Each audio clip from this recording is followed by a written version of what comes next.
Muy buenas tardes a todos. Después de este halo de energía física, de este refresco, vamos a continuación con un halo de energía, pero en este caso intelectual, de la mano de mi querido amigo Lorenzo Cittadini. Lorenzo Cittadini es cantautor, escritor, traductor y doctorando en la Universidad de Málaga, aquí, donde trabaja para el programa Literatura y Cultura Española. Se dedica a la literatura de viajes, especialmente en la relación Italia-España, y más en general en relatos de viajes en el Mediterráneo, reportajes narrativos, diarios y novelas, con especial atención a las publicaciones de los siglos XIX y XX. Se ocupa de estudios críticos sobre Sciascia, Bodini, Parise, Alberti, Zambrano, Cernuda, Tabucchi, Magris y... Matvejević.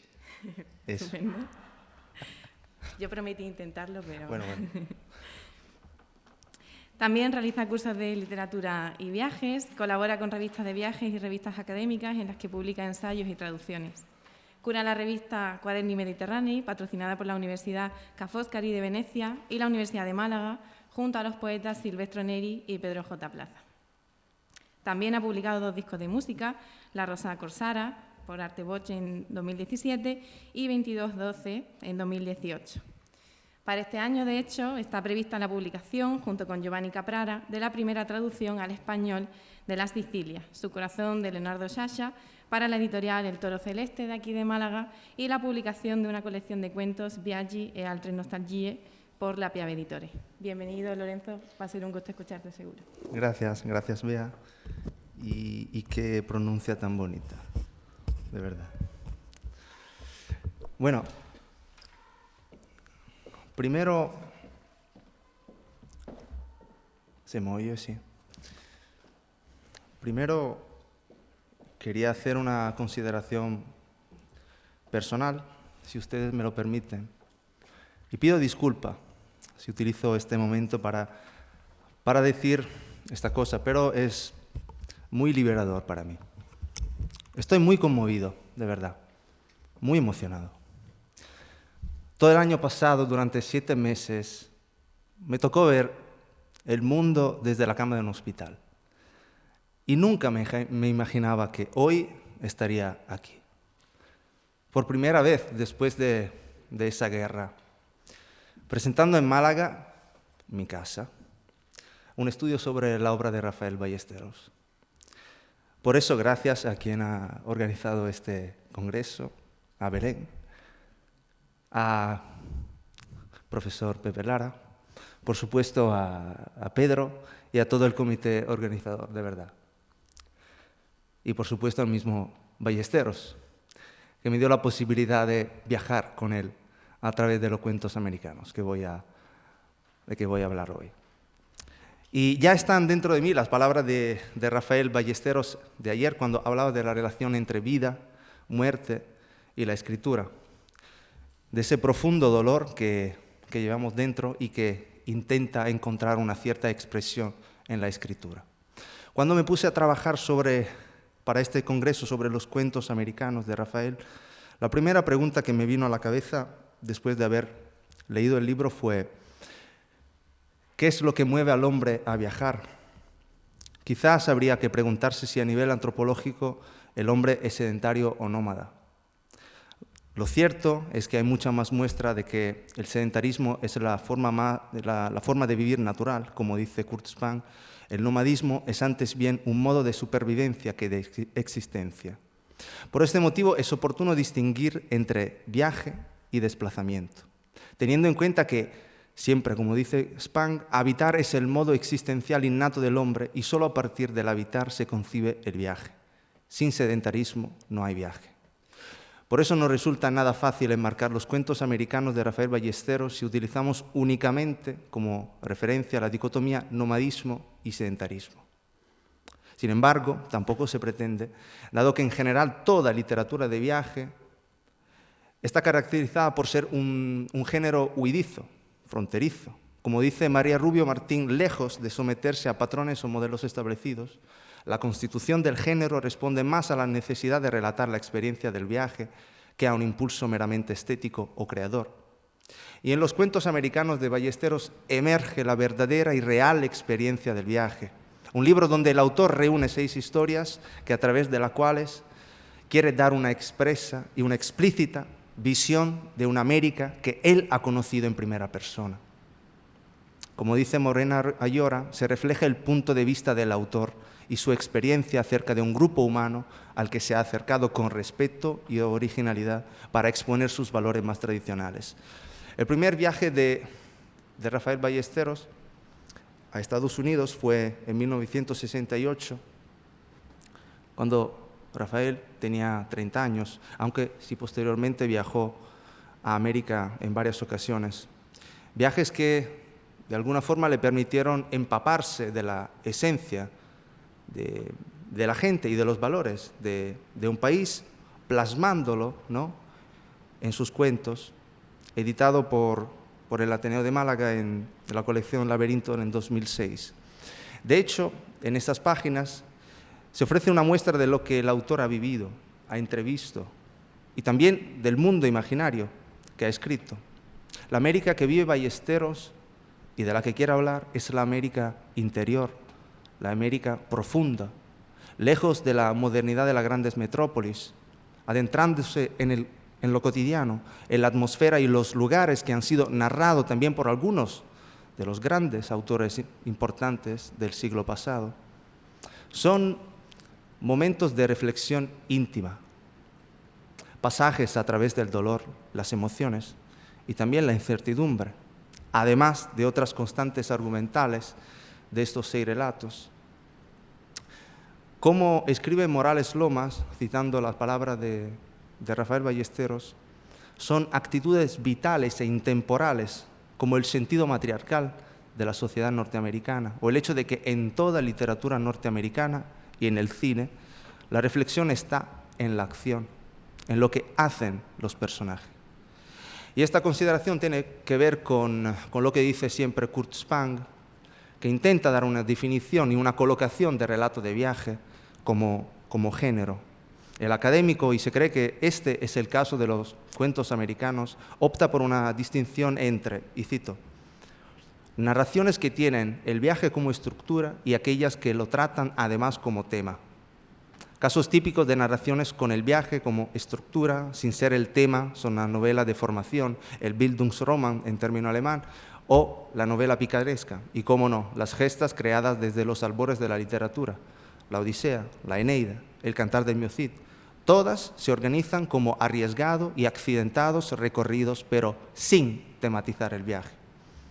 Los cuentos son ejemplos de la condición transfronteriza de este género, es decir, incorporan y están en relación directa con numerosas disciplinas humanísticas e incluso ciencia como la antropología, la geografía y otros temas como el amor, el dinero, la homosexualidad, la iglesia. En ese sentido, el viaje no es el tema, sino la estructura que permite a Rafael Ballesteros hablar de varias temáticas, como si fuesen las diferentes carreteras que el viajero toma a lo largo de su viaje. Los diferentes puntos de fuga que le permiten, gracias al viaje, llegar a los temas más urgentes que quiere tratar. De hecho, siempre como dice Morales Lomas, Ballesteros afirma que uno de los nexos que unen todos los cuentos es la carretera como vehículo de escape y de descubrimiento de la vida. Y por esta razón se ve como el viaje constituye siempre la estructura que le permite adentrarse en temas específicos, porque el viaje es el instrumento más directo con el cual el viajero escritor entra en contacto con personas, visiones, ideas, modos de vivir y de pensar, el conjunto total de aspectos que forman las distintas culturas. El medio, muy americano, sobre todo en las películas y en la literatura en general, que conecta los varios temas y por consiguiente los varios relatos, es la camioneta, vehículo que se ve tanto en Estados Unidos, que mueve a la gente hacia la aventura de encontrar otros mundos, otras vidas o una explicación a la vida que uno tiene. Si piensan ustedes en Nomadland, en Tierra de Nómadas, que ha ganado este año la película el Oscar, como mejor película escrita y dirigida por Chloe Zhao, basada en el libro de Jessica Bruder, país nómada supervivientes del siglo XXI y protagonizada por Frances McDormand, en la precisa reseña hecha por Raquel Hernández Luján se da cuenta de un mundo muy cercano a lo que vivió Rafael Ballesteros, por lo menos en la atmósfera de incertidumbre y precariedad y en los esfuerzos de encontrar una vida mejor, seguir los sueños, aprender de los caminos.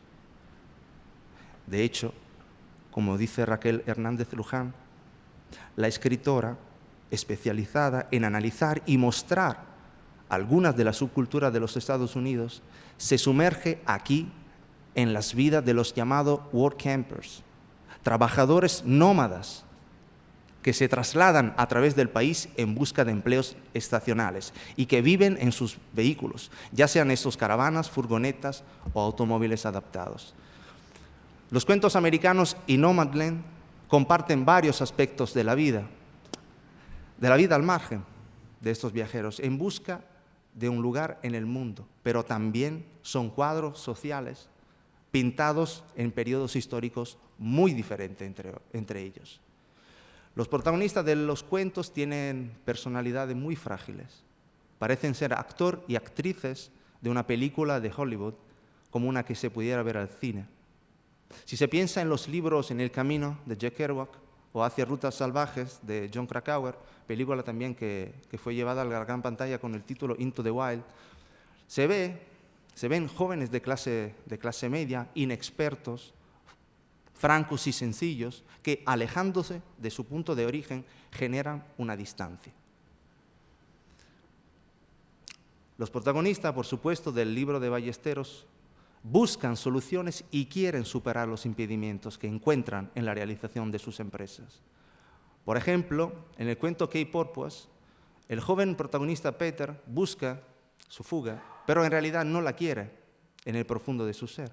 Sabe que ha de irse y hablando con Lon dice, sí, desde que llegué aquí, no sé, me di cuenta que el mundo es muy grande, inmenso muchacho, inmenso. Lon hizo una pausa larga y añadió, ¿y entonces? ¿Quieres ver? ¿Quieres probar? ¿Aprender? ¿Vivir? Eso es lo que quiero. Pues date prisa, Peter. Haz lo que tenga que hacer, arregla el mundo si es que puedes, pero date prisa, muchacho. Esa huida es la solución de los problemas, es la manera de desatarse de las cadenas ideológicas que constriñen la mentalidad de los protagonistas. Al mismo tiempo debe señalarse que si el viaje se realiza con un deseo de conocer al otro, ese otro es el alter ego del autor. Los puntos de fuga de estos cuentos, las huidas que el autor menciona, podrían considerarse como ejemplo de huidas del mismo autor, que vivió esos momentos, esos paisajes. Spang añade que viajar es vivir más intensamente el espacio, interpretarlo, descubriendo su significado y comprendiendo la existencia humana. Esto es lo que le pasa al mismo Ballesteros y a sus personajes, por supuesto. Es como un proceso de iniciación en el que Ballesteros, que viajó a América a los 30 años, como los jóvenes americanos, a través del viaje instituye una nueva dialéctica existencial, un acto de transgresión, un rito de pasaje, que nos traslada de la normalidad de la vida cotidiana al reino del otro. Ballesteros, pero no es solo un autor o un viajero, es más, es traductor. Como decía Juliana González Rivera en Viajar y contarlo, dice, el viaje es vehículo de conocimiento, pero todo saber es una versión y una traducción. Gracias a él se accede a los otros. Ahí radica la carga y el valor informativo del género, en que traduce e interpreta la alteridad. El viajero es creador cuando nombra y traductor, periodista o científico cuando dota de sentido la realidad que encuentra. Ballesteros es consciente de que como viajero y traductor, él es un testigo y de que no existe una verdad única, sino que más bien se trata de un mosaico que hay que componer. Como por ejemplo, en otro cuento, cuando en Doubtful Gardener, Tom y Lori dicen, si dudas de todo, es que debes de ser un artista. ellos son los que dudan de las cosas de la vida, de todas las cosas de la vida, de la religión, de la muerte, del amor, de todas las cosas más importantes. Están siempre preguntándose por todo. Aquí vemos la intervención del autor, que sabe que la realidad es un conjunto de cosas que se estratifican, verdades y mentiras. Como viajero y escritor, vive la experiencia y los encuentros como si se mirara constantemente en un espejo. Se podrían considerar estos diálogos también como reflexiones sobre su propia identidad. Dice Italo Calvino, la alteridad es un espejo en negativo. El viajero descubre lo poco que es y lo mucho que no ha tenido y no tendrá. Esto nos lleva a considerar que los viajes de Ballesteros a Estados Unidos son la prueba de cómo a menudo la cultura occidental ha visto en los lugares lejanos no solo espacios geográficos, sino las propias antípodas morales, leyendo en ellos, como un espejo, la confirmación de sus propias normas y la proyección de sus propias pulsiones removidas. Además, podría decirse que ampliando lo que expresa Segalen en Essai sur l'exotisme, esta lejanía no tiene nada que ver con la distancia. La distancia para Ballesteros es una ocasión. Y lo que es verdaderamente importante es el choque cognitivo que permite considerar a la alteridad como el escenario sobre el cual medir el yo, pero no como una identidad fija e inmóvil, sino en sentido plural, como conjunto de relaciones que se entretejen con los que es diferente. Y los cuentos americanos en ese sentido son muestras de cómo el relato de viaje puede ser una estrategia, dice Luigi Maffei, una estrategia transversal, oblicua, para volver a pensar en modo nuevo las formas de yo y de la autobiografía. El mismo Ballesteros, según la idea contemporánea de escritura de viaje y de los lugares, frente a las crisis del modelo enciclopédico del viaje, le da una renovada importancia al reconocimiento del yo en el otro. Todo el movimiento, si pensamos por ejemplo en aquella furgoneta que se comentaba antes, pone en discusión la idea inflexible de las oposiciones entre centro y periferia, cercano y lejano, ajeno y familiar. Pero es la invitación a considerar la mente como un espacio nómada que tiene que ser deterritorializado, y reterritorializado. Es decir, como decía Segalen, desnudar el espacio y liberar el campo para el encuentro con el otro. Para Ballesteros, como muchos de los escritores del siglo pasado y los más relevantes en los últimos años, Bouvier, Chatwin, Kapuscinski, Magris, contar el viaje, cuya narración ya no debe justificar el propio estatuto de veracidad, significa eludir la idea de que el movimiento se pueda reducir al recorrido automático que lleva a una persona de un lugar de partida a un lugar de llegada. En sus relatos, de Bouvier, de Chatwin, de Kapuscinski, Magris, se encuentra el propósito de volver a descubrir, a través de la escritura, la profundidad narrativa del itinerario. Capturar ese shock cognitivo de un lejano entendido como inexorable ovillo de voces e historias por contar. Es probable que contar su experiencia sea para Ballesteros, y ocupando el centro neurálgico de estos cuentos, una manera de comprensión de él mismo, una brújula itinerante para la orientación interior. Por eso, viaje y literatura son dimensiones que se completan entre ellas. El viaje es el pretexto en el cual la escritura encuentra la materia de sus historias, y la escritura es el palincesto en el cual las variantes del mundo se van recogiendo. El viajero pone en duda su cultura cuando sale, pone en duda todo lo que vive para componer a la vez un nuevo mosaico. Verdaderamente no hay más significativo del viaje. La distancia, las peripecias hacen que te des cuenta de ti mismo. A veces hay que ir muy lejos para recuperar esta distancia que hay con las personas más cercanas. Hay que extrañarse y recuperar tu propia historia personal para quitar esa sombra que a veces se crea en la vida de las personas. Viaje y escritura se cruzan y se confunden. El alejamiento, en ese sentido, no es algo de preferencia, sino de necesidad. Otro punto de fuga, si se piensa en toda la obra creativa y actividad literaria de Rafael Ballesteros, generalmente vinculada al género poético, es la elección de relato y de la narrativa como forma de expresión. De hecho, poesía y novela son dos cosas completamente diferentes, dos ritmos diferentes, distintas necesidades expresivas, en definitiva, dos lenguas. La creación de un personaje, su actuación y su relación con otros personajes es totalmente diferente al fogonazo, a la luz, que es la poesía verdadera. Por eso los cuentos americanos podrían representar otro nivel de fuga para Ballesteros, es decir, un instrumento para encauzar los diferentes estímulos de la vida que no se materializan en esta ocasión en el mismo género literario. Lo que importa, como subrayan los cuentos, es que cualquier texto, cualquier género que se utilice, es el resultado de un viaje. El viaje del autor hacia el texto y del texto hacia la intimidad de su propia ley constructiva. Los cuentos americanos representan un doble nivel de fuga, ya lo he dicho. El primero es el deseo de hablar de una realidad diferente, de la experiencia del viaje a Estados Unidos, mezclando tantos elementos reales como ficticios, analizando una manera de vivir que está opuesta a la europea, en particular a la española.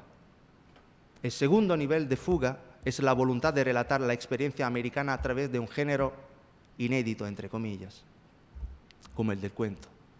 Es la mirada que pesa sobre las cosas, decía Carlo Levi, las toca, las modifica, las asimila, las forma, las transforma en palabras, en imágenes hablantes y expresivas, las distingue de sí misma y las hace verdaderas. Esto quiere decir que es la experiencia y el cómo se vive una cierta realidad lo que guía el autor, al artista, y lo conduce a elegir la mejor forma para hablar sobre lo que ha vivido e imaginado. Para concluir, los viajes del autor a Estados Unidos y el deseo de relatar las experiencias, aunque de forma ficcional, representan la escritura de esa figura literaria que es el narrador testigo.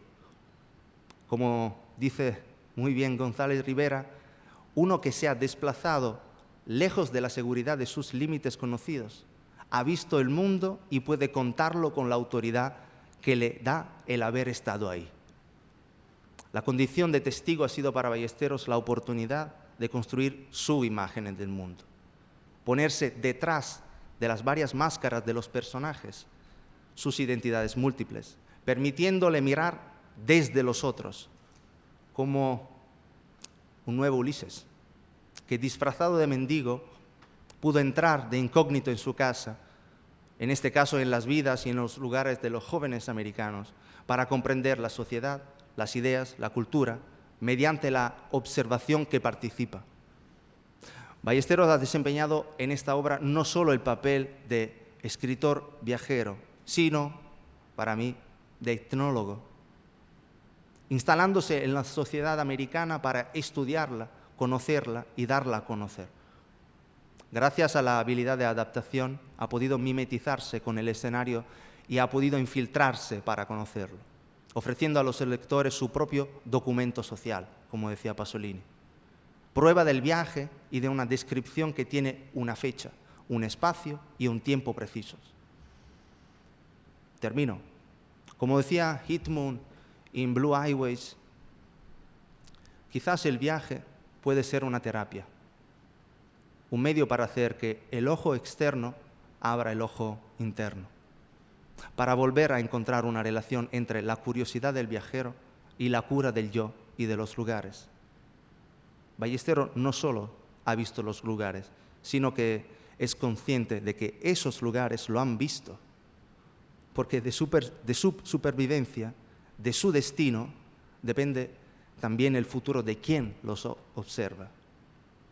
ha contado el viaje usando la escritura como un atractivo, una señal, para que la diferencia cultural no vaya perdiéndose y los fragmentos de un mundo a la deriva no nos dejen solos, sin pistas para orientarnos. Gracias.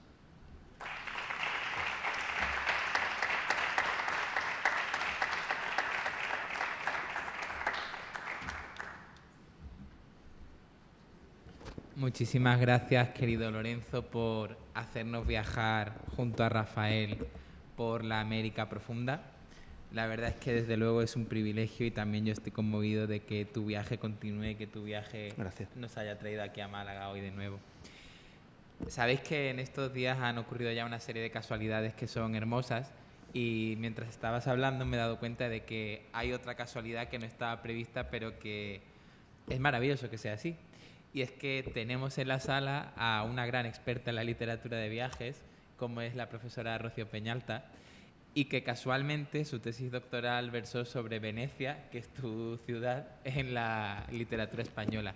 Con lo cual y no lo programamos. Y no lo programamos. Perfecto. No ha sido así casualidad absoluta. ¿Por qué digo esto? Pues básicamente por poner a Rocío en el compromiso de que intervenga, no por otra cosa. Así que con esta invitación abrimos el turno de palabra. ¿Quién se ofrece? Pues se lo pasamos a Jesús. Lorenzo, ¿puedes silenciar ahí para que no te...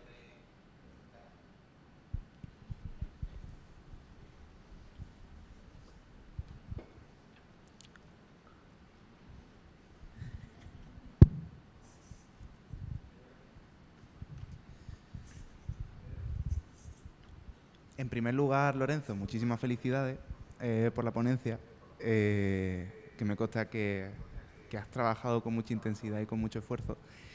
Y ahora, pues mi pregunta sobre todo va orientada al viaje.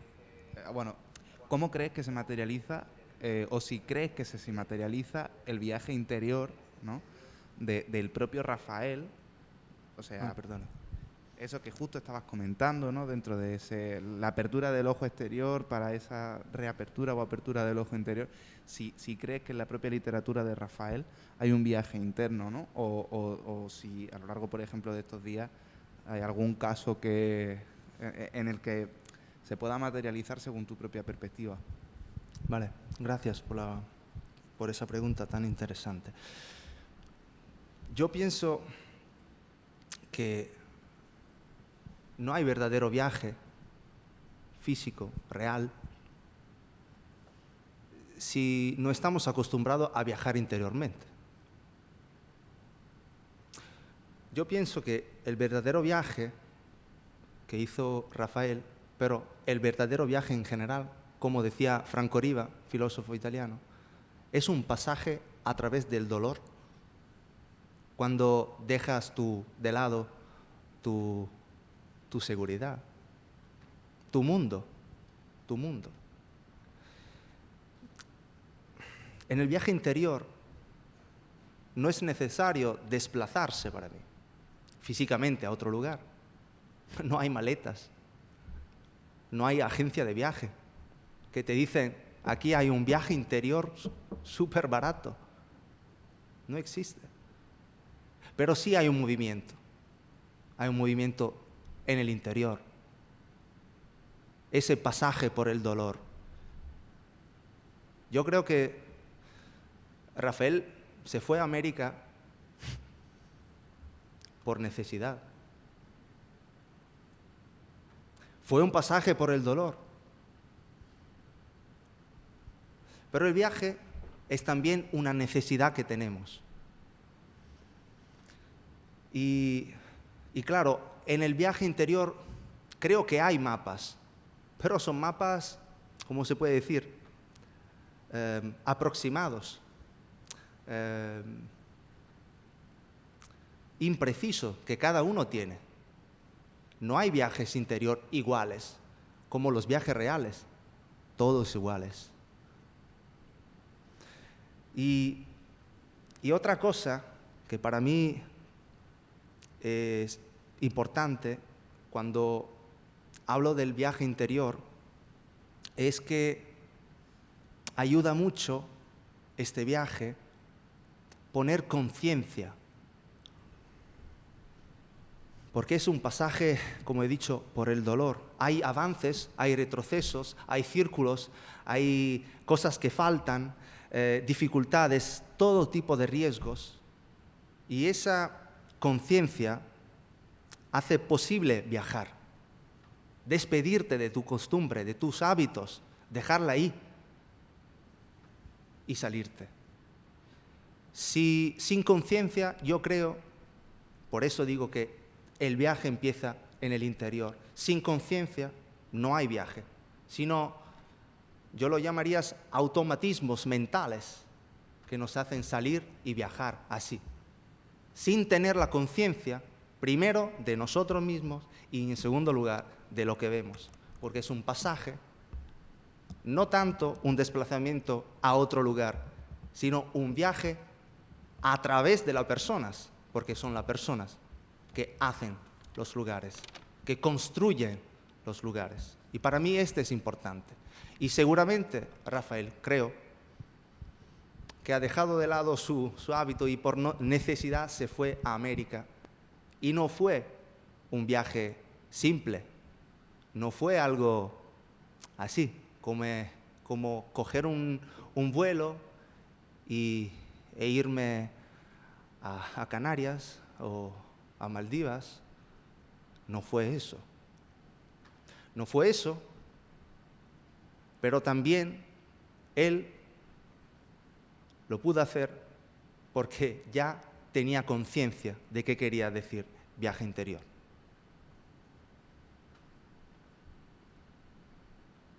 Muchas gracias, Lorenzo. A ti.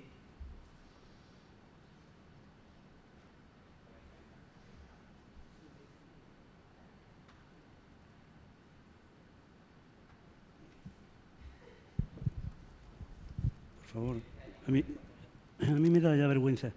No he podido evitar cuando hablabas, acordarme de un libro que se llama Viaje a Oxiana, no sé si te suena, ¿Sí? de Lord Byron, ¿no? Y me estaba acordando de que el tipo recorrió todo Afganistán montado en un Rolls Royce, el maletero lleno de sus teteras de plata, sus alfombras, y cuando llegaba a la hora del té a las 5, donde estuviera, bajaba del Rolls Royce, montaba todo la parafernalia para tomar el té.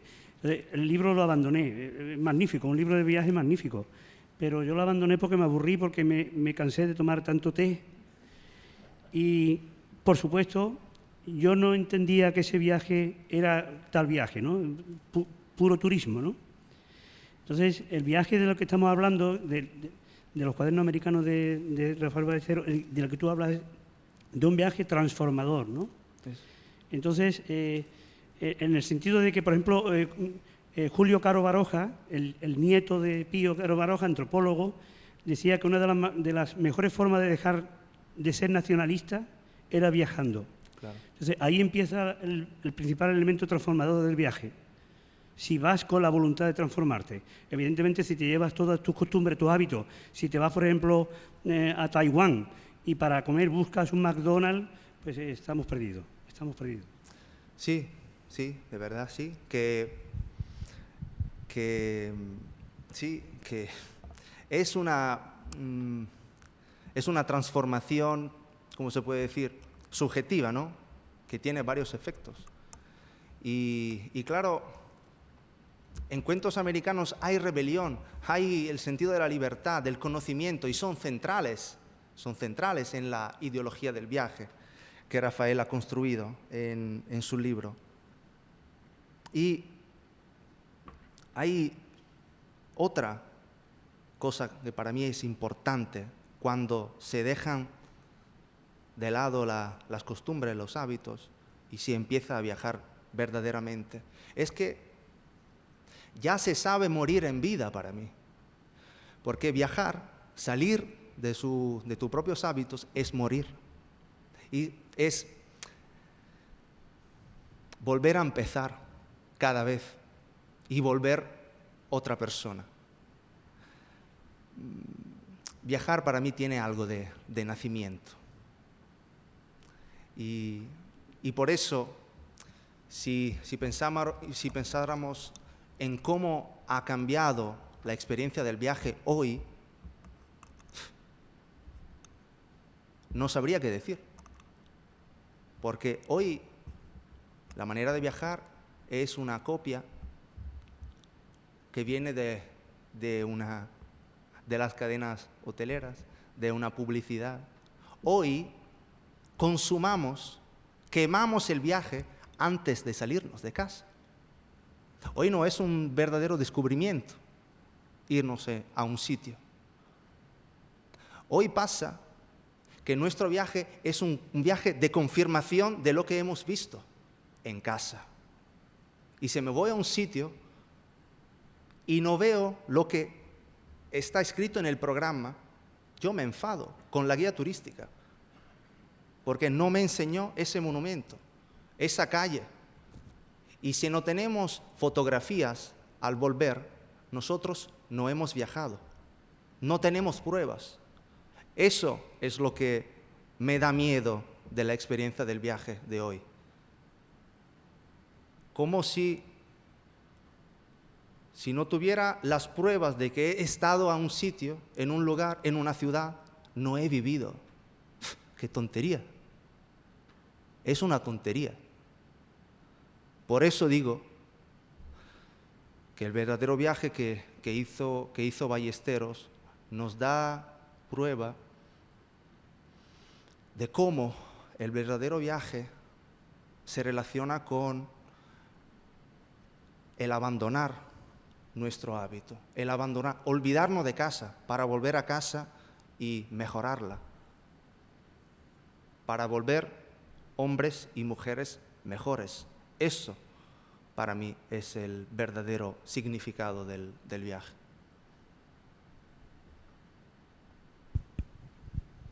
Yo, aprovechando que conozco bien cuáles son tus temas de estudios y aprovechando que está aquí el propio Rafael, querría preguntarle a Rafael por qué decidió volver a España. ¿Por qué decidiste volver a España?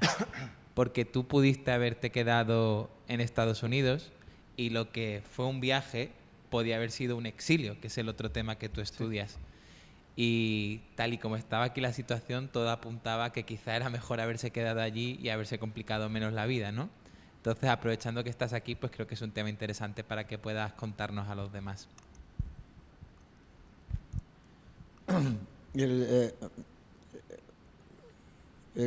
La magnífica intervención del compañero hace hincapié en dos conceptos fundamentales, ¿no? Uno es la dejación de algo, casi de manera definitiva, por otra cosa. Y luego el dolor del trasplante, ¿no? El dolor del trasplante. En mi caso, el viaje tendría que unirse necesariamente la palabra descubrimiento, pero con una extraordinaria profundidad para mí. Descubrí otro mundo e incluso estaba seguro que iba a encontrarlo. No solamente la solución a un problema económico o cultural, vital, grave, como el caso, ¿no? Yendo a Estados Unidos, sino sabiendo que en Estados Unidos iba a encontrar la posibilidad, que ya sabía yo que iba a ocurrir, de encontrar la vuelta iluminada por esa experiencia y por la comodidad real de haber encontrado un trabajo al que iba a trabajar con un resultado económico que me posibilitaba hacer lo que yo quería, que era hacer la cátedra de Instituto de Literatura.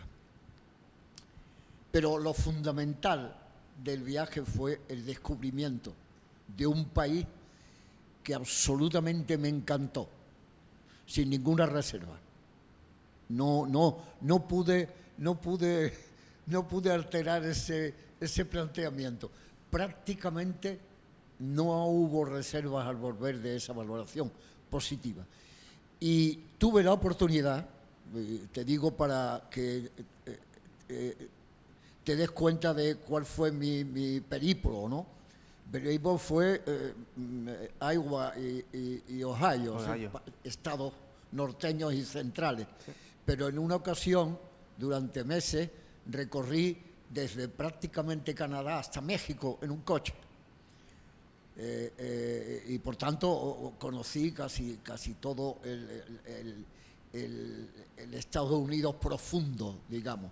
Y fue un descubrimiento que nunca olvidaré. El descubrimiento de esa vida es lo que cuento en los cuentos americanos. Y me alegro mucho que me hayas ayudado a descubrir otras cosas que también descubrí y que tú me has descubierto. Muchísimas gracias. Gracias. Y sí puedo concluir muy rápidamente. Es que sí, estoy de acuerdo. Y voy más allá. Descubrimiento. Y creo que ha sido también la prolongación de un sueño. Es decir, como una promesa de volver a nacer otra vez, volviendo a su país, renovado y otra persona, por supuesto. Gracias.